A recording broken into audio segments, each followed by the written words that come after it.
ayrılık alsa da başım senin yar, hiç kaçan ayrılmasadım bu ömrüm.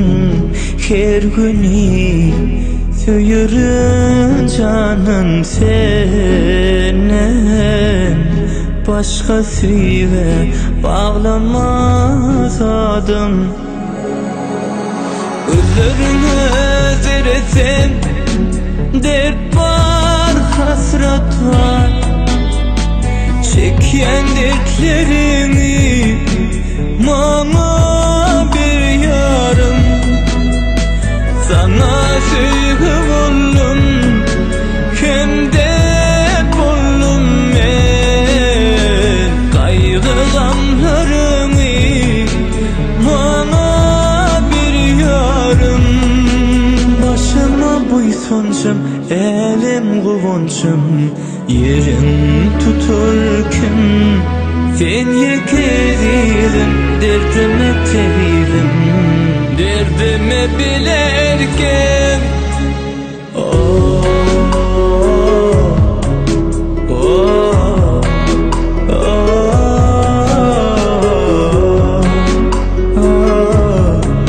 oh. Gel gülüm gözlerinden gözlerimi üzmerin. Her basan izlerimi yollarımdan bozmarım. Gözlerimde yaş görsem yok asla çıdarım. Sensizlikte benim ömrüm, bağıtsıdır mıdam yarım. Gözlerine zerreten dert var, hasret var.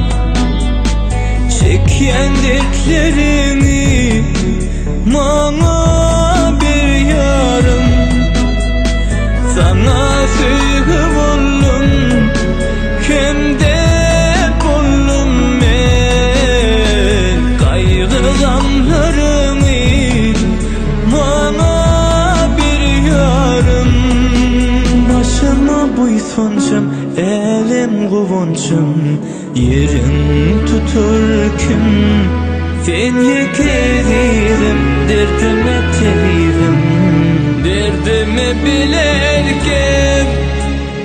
Söylenim ayrılık alsa da başım senin yar, hiç kaçan ayrılmasadım. Söylenim söylenim.